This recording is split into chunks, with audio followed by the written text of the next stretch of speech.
Good morning students, welcome to Atharva ji के classes. आज की क्लास में हम करेंगे अगस्त 2023 के बहुत इंपॉर्टेंट करंट अफेयर्स। पर इसे स्टार्ट करने से पहले मैं कल पूछे गए प्रश्न का उत्तर आपको दे दूं। मैंने पूछा था कि भारत में मिल्कमैन या श्वेत क्रांति के जनक के रूप में किसे जाना जाता है। उत्तर है डॉक्टर वर्गीज कुरियन को। उन्होंने भारत में डेयरी फार्मिंग को बड़ी सफलता दिलाई और इस क्षेत्र में उनके काम के लिए उन्हें पद्मश्री, पद्म भूषण, पद्म विभूषण से भारत सरकार ने सम्मानित किया और अंतर्राष्ट्रीय स्तर पर डॉक्टर कुरियन को मैग्सेसे पुरस्कार और विश्व खाद्य पुरस्कार से भी सम्मानित किया गया है। और अब शुरू करते हैं अगस्त 2023 के बहुत इंपॉर्टेंट करंट अफेयर्स। पहला प्रश्न है, हाल ही में किस बैंक ने राजस्थान में शहरी सेवाओं के विस्तार के लिए 200 मिलियन अमेरिकी डॉलर का ऋण दिया है। उत्तर है एशियाई विकास बैंक या एशियन डेवलपमेंट बैंक ने। ये बैंक एशिया में सामाजिक और आर्थिक विकास को बढ़ावा देने के उद्देश्य से 19 दिसंबर 1966 को स्थापित किया गया था। इसका मुख्यालय मनीला, फिलीपींस में है। ये कई बार क्वेश्चन पूछा जाता है कि एशियन डेवलपमेंट बैंक का मुख्यालय कहाँ है। अगला प्रश्न है, हाल ही में लॉन्च हुई पुस्तक कारगिल एक यात्री की जुबानी किसने लिखी है। उत्तर है ये ऋषिराज ने लिखी है और ये किताब कारगिल युद्ध में अपने प्राणों की आहुति देने वाले जवानों के बारे में है। ऋषिराज भारतीय रेल सेवा के एक अधिकारी हैं जो कि पूरे भारतवर्ष के अलावा कई अन्य देशों में भी जा चुके हैं और उन्होंने अपनी यात्राओं पर कई किताबें लिखी हैं। उनकी किताबों को पर्यटन मंत्रालय के राहुल सांस्कृत्यायन पुरस्कार से भी सम्मानित किया जा चुका है। अगला प्रश्न है, वर्ल्ड वाइड वेब दिवस कब मनाया जाता है और वर्ल्ड वाइड वेब यानी WWW का विकास किसने किया था। उत्तर है ये दिवस 1 अगस्त को मनाया जाता है।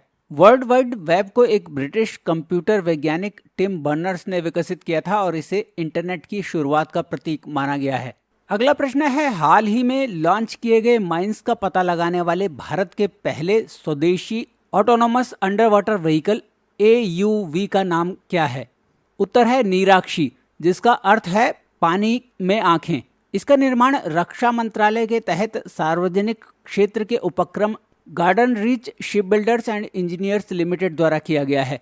नीराक्षी 2.1 मीटर लंबा और लगभग 1 फुट व्यास वाला लगभग 45 किलोग्राम बेलनाकार आकार का मानव रहित वाहन है जो समुद्र में 300 मीटर गहराई तक जाकर माइंस का पता लगा सकता है। अगले प्रश्न पर चलते हैं, आदि पेरकू त्योहार किस राज्य से संबंधित है और इस वर्ष ये कब मनाया गया था। उत्तर है ये तमिलनाडु से संबंधित है और ये मानसून के मौसम और मिट्टी की उर्वरता का सम्मान करने का त्योहार है। इसे पथिनेट्टम परकू के नाम से भी जाना जाता है। ये तमिल महीने आदि के 18वें दिन मनाया जाता है और इस वर्ष इसे 3 अगस्त को मनाया गया था। अगला प्रश्न है, हाल ही में किस राज्य ने हाथियों की गतिविधियों पर नजर रखने के लिए एक मोबाइल एप्लीकेशन लॉन्च किया है। उत्तर है झारखंड ने। इस एप्लीकेशन का नाम झारखंड हाथी ट्रैकर है और इसे 74वें वन महोत्सव के अवसर पर लॉन्च किया गया है। इस ट्रैकिंग सिस्टम का उद्देश्य हाथियों की गतिविधियों पर नजर रखना है और यदि हाथियों की आवाजाही गांवों या इंसानों की ओर होती है तो पहले से ही एहतियाती कदम उठाए जा सकते हैं। अगला प्रश्न है, हाल ही में साहित्य और जनजातीय प्रदर्शन कला से संबंधित कौन से 2 महोत्सव आयोजित किए गए हैं। उत्तर है अंतर्राज्यीय साहित्य महोत्सव उन्मेषा और लोक एवं जनजातीय प्रदर्शन कलाओं का महोत्सव उत्कर्ष। उन्मेषा उत्सव का आयोजन साहित्य अकादमी द्वारा और उत्कर्ष उत्सव का आयोजन संगीत नाटक अकादमी द्वारा किया गया था। अगला प्रश्न है, किस राज्य ने किशोरों और युवा वयस्कों के लिए यौन और प्रजनन स्वास्थ्य और अधिकारों पर जस्ट आस्क या खुल के पूछो और आर्टिफिशियल इंटेलिजेंस सक्षम चैटबॉक्स को लॉन्च किया है। उत्तर है मध्य प्रदेश सरकार ने। इसे संयुक्त राष्ट्र जनसंख्या कोष के सहयोग से लॉन्च किया गया है। चैटबॉक्स युवाओं को यौन और प्रजनन स्वास्थ्य से संबंधित मुद्दों के बारे में शिक्षित करेगा।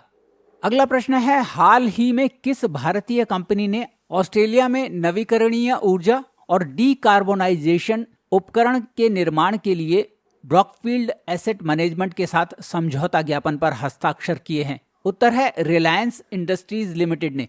ऑस्ट्रेलिया में नवीकरणीय ऊर्जा और डीकार्बोनाइजेशन उपकरण के निर्माण के अवसरों का पता लगाने के लिए एक समझौता ज्ञापन पर ब्रुकफील्ड और रिलायंस इंडस्ट्रीज लिमिटेड ने हस्ताक्षर किए हैं।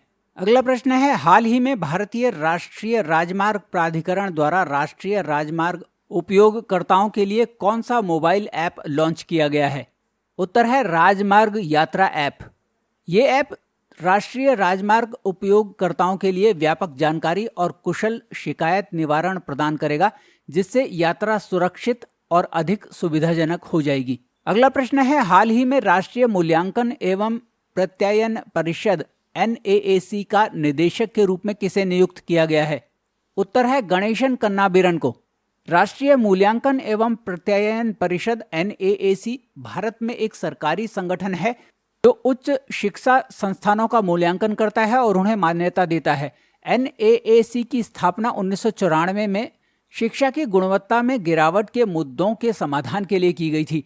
ये विश्वविद्यालय अनुदान आयोग यानी यूनिवर्सिटी ग्रांट कमीशन द्वारा फाइनेंस की गई एक स्वायत्त निकाय है और इसका मुख्यालय बेंगलोर में है।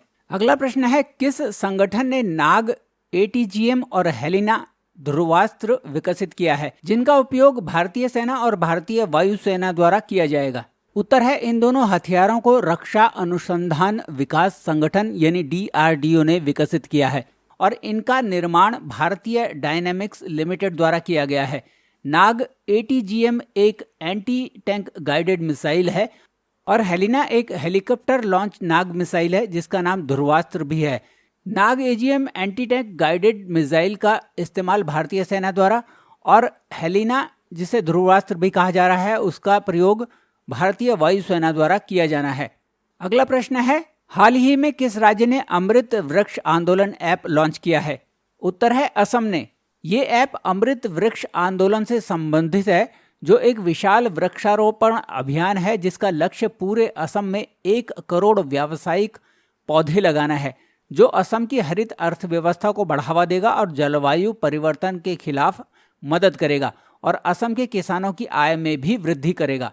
अगला प्रश्न है, 1 वर्ष का एक्सटेंशन दिए जाने के बाद सबसे लंबे समय तक सेवा देने वाले कैबिनेट सचिव कौन बन गए हैं? उत्तर है राजीव गाबा। उन्हें हाल ही में 1 वर्ष का और एक्सटेंशन मिला है। अगले प्रश्न पर चलते हैं, भारत में राष्ट्रीय हथकरघा दिवस कब मनाया जाता है और इस दिन को किस घटना के रूप में मनाया जाता है? उत्तर है 7 अगस्त को। ये दिन स्वदेशी आंदोलन का जश्न मनाता है और इसका उद्देश्य हथकरघा और हथकरघा बुनाई समुदाय के प्रयासों और कौशल को बढ़ावा देना है। ये दिन पहली बार 2015 में मनाया गया था। अगला प्रश्न है, बिहार सरकार किस बाघ अभ्यारण्य में गैंडा संरक्षण योजना को फिर से शुरू करने के लिए राइनो टास्क फोर्स का गठन करने जा रही है? उत्तर है वाल्मीकि टाइगर रिजर्व, जो कि पश्चिमी चंपारण जिले में है। राज्य सरकार रिजर्व में और अधिक गैंडे वापस लाने की योजना बना रही है। अगला प्रश्न है, हाल ही में भारत और सऊदी अरब के बीच हुए नौसैनिक अभ्यास का क्या नाम है? उत्तर है पैसेज एक्सरसाइज या पैसेक्स।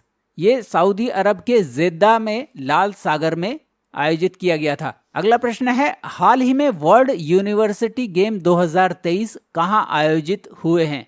उत्तर है चेंगडू, चीन में। और अब आगे आने वाले एशियन गेम्स भी चाइना में ही होने वाले हैं। अगला प्रश्न है, भारत में भारत छोड़ो आंदोलन दिवस कब मनाया जाता है? उत्तर है 8 अगस्त को। भारत छोड़ो आंदोलन को अगस्त क्रांति या अगस्त आंदोलन के नाम से भी जाना जाता है और ये 1942 में बॉम्बे से लॉन्च किया गया था। अगला प्रश्न है, अगला एशियाई खेल कहाँ होने जा रहा है और एशियाई खेलों में भाग लेने वाले एथलीटों को प्रेरित करने के लिए भारतीय खेल प्राधिकरण द्वारा चीयर फॉर इंडिया अभियान के रूप में कौन सी लघु फिल्म लॉन्च की गई है? उत्तर है एशियाई खेल 2022 सितंबर-अक्टूबर 2023 में वांगझो, चीन में होंगे। भारतीय खेल प्राधिकरण ने इन खेलों में भाग लेने वाले एथलीटों को प्रेरित करने के लिए एक लघु फिल्म श्रृंखला हल्ला बोल लॉन्च की है। अगला प्रश्न है, भारत में कौन सा लघु वित्त बैंक 365 दिनों के लिए 24x7 वीडियो बैंकिंग सुविधा प्रदान करने वाला भारत का पहला बैंक बन गया है? उत्तर है भारत का सबसे बड़ा लघु वित्त bank AU small finance bank AUSFB।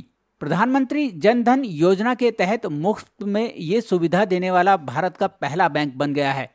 ये सुविधा ग्राहकों को वीडियो कॉल पर AU वीडियो बैंकिंग रिलेशनशिप मैनेजरों के साथ आमने सामने बातचीत का शाखा जैसा अनुभव प्रदान करती है।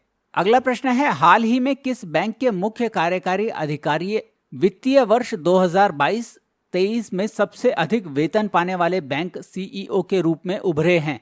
उत्तर है HDFC बैंक के सीईओ शशिधर जगदीशन। उन्हें कुल 10.55 करोड़ रुपए का वेतन मिला है। अगला प्रश्न है, राष्ट्रीय भाला फेंक दिवस कब मनाया जाता है और क्यों मनाया जाता है? उत्तर है, ये दिवस 7 अगस्त को मनाया जाता है क्योंकि इस दिन नीरज चोपड़ा ने 2020 ओलंपिक में टोक्यो में पुरुषों की भाला फेंक में स्वर्ण पदक जीता था।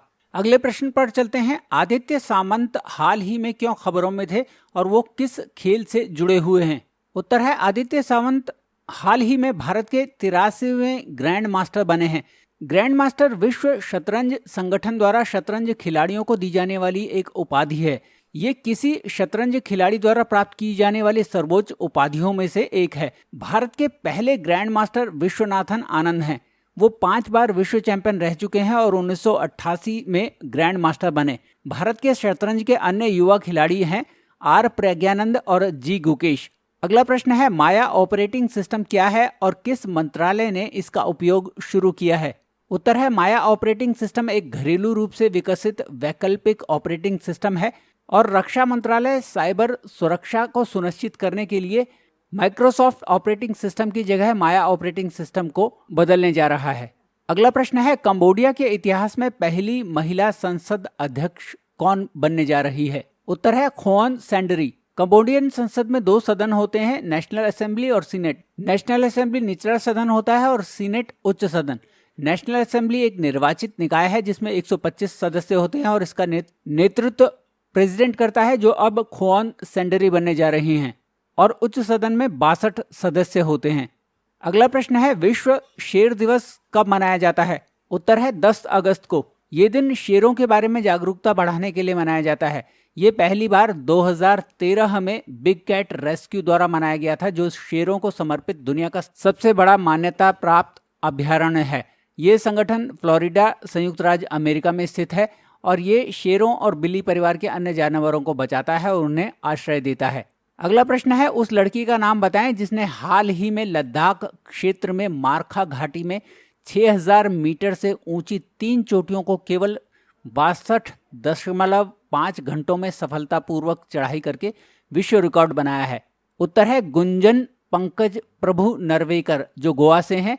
उनकी उम्र सिर्फ 12 साल है और अब उनका लक्ष्य माउंट एवरेस्ट को फतह करना है।